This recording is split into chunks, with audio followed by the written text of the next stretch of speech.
ariko uko ndavyumva ngo ni y'abakundana nkuko wabimbajije mugabo je nibaza ko umunsi mukuru w'abakundana utabaho.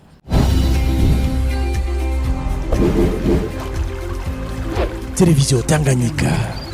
Televiziyo Tanganyika.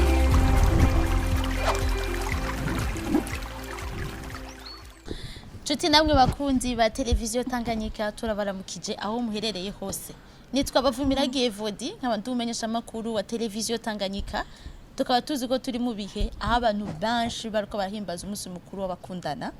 Kuri uyu mugoroba tukaba tufise umutumire mu kiganiro cacu bivuze ko iki umutumire wacu murashaka kwivuga. Nitwa Dusabe Stacy. Stacy murahawe caze muri iki kiganiro. Murakoze cyane. Turazi rero Stacy ko turi mu bihe aho abantu benshi bariko barahimbaza umunsi mukuru w'abakundana. Nashaka kumenya kuri wewe Stacy uwo munsi mukuru uvuze ko iki oba ari ikibanza kinini y'uha mu buzima bw'iwawe ubona gute muri make?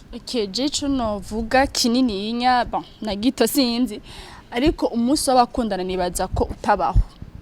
Kuko abakundana bakundana ku munsi kwisaha igihe cose. Rero ntaco mfise kinini ndayivuga kuko na je ubwanje iyi date sindamenya by'ukuri ko isigura uko. Ariko uko ndavyumva ngo ni y'abakundana nkuko wabimbajije mugabo je nibaza ko umunsi mukuru w'abakundana utabaho. Mugabo dusanzwe tubizi Stacy ko muri ibi bihe ari to bihe abantu benshi bagaragarizanya urukundo sivyo umuntu akere ku wundi kamukunda haba mu bikorwa haba mu majambo mugabo akabikora kuri wewe ivyo bikorwa umuntu yokora yo bigaragaza gute kamukunda? Bimaze kuba mukundana bimaze kuvuga ko mukundana canke mumaze kuvyemeza muri mwebwe hariho ibiranga abantu bakundana hariho kumwitaho hariho kumutelefona ni exemple ukumutelefona kumwandikira donc ikintu cyose cerekana ko umwitayo hariho cadeau hariho iki ibintu nk'ivyo ivyo mu mugaragariza nico conyene nahandi nico source y'ikintu cyose. Gusa turazi ko abantu benshi iyo muri biye nk'ibi bigeze babona ibindi bintu mu bundi buryo n'akarorero babona ibintu by'amashugwe amakado gusohoka ibiki mugabo nta muntu abona byo bikorwa biciye bugufi n'akarorero Stacy kuri wewe ugiye ukamesera uwo muba muri kumwe ntiwo bari umunsi mukuru w'urukundo ugenze neza kuruta uko moja gusohoka. Naco nico ni kimwe mu vyerekana ko witayeho umuntu. Tutibagiye ko hariyo n'abandi bantu bamaze imisi bavuga ko kugaragaza ko umuntu mukunda ari vy'abantu bubakanye gusa canke vy'abantu bagira bashinga urwabo.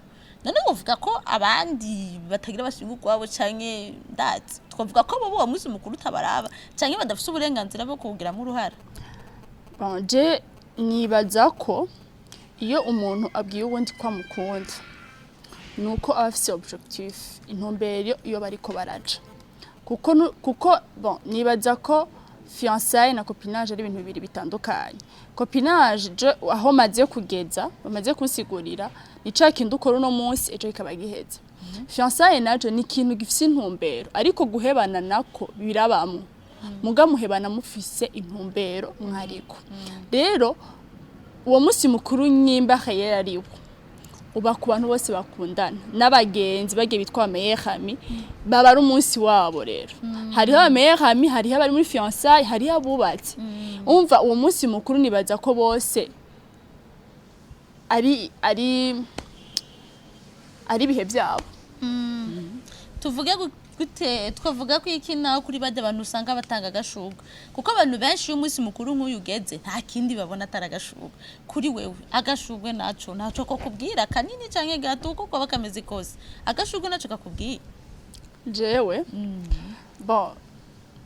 agashugwe kuri jewe ko kimbwira kuko ni ikintu kimwe ni igikorwa kimwe mu bintu bigaragaza ko umuntu akwiyumviriye ko kandi akwitayeho.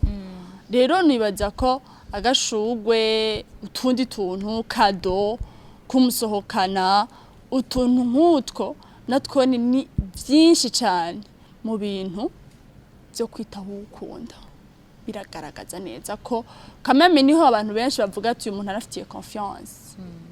Mugamubiye nk'ibi hariho ibintu abantu benshi bakunda kuba bahuriye ko bakora nk'akarorero hari abasohoka hari abagura amashugwe hari abagura ubundi buganuke bagataha bagahana hagati yabo kuri wewe nica ubona ko cotangura imbere y'ikindi muri ivyo bintu bitatu ivyo ni bitatu je nibaza ko nta kintu na kimwe cotangura nta na kimwe ahubwo igitangura nyaco nuko witaho umuntu adafise n'ivyo ataguhaye ivyo niho kame mubona uyu muntu arankunda niho kandi bigusunikira gukora bya bindi byo kumuha kado byo kumusohokana byo kumuhishugwe utuntu nkutwo nyene turakengurukiye cyane Stacy kuba mwashoboye kwitaba tumire bwacu muri iki kiganiro bivuga ku iki tukatwiteze kandi ko n'ubukurikirana twasubira kubakenera muzoshobora kutwitaba tuzoza cyane yego namwe mwese mwariko muradukurikirana turabakengurukiye cyane naho bukurikira mu bindi biganiro televiziyo Tanganyika izobandanye itegura ku bwanyu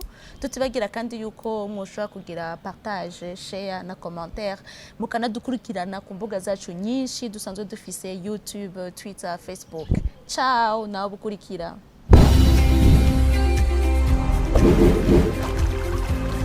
Televiziyo Tanganyika. Televiziyo Tanganyika.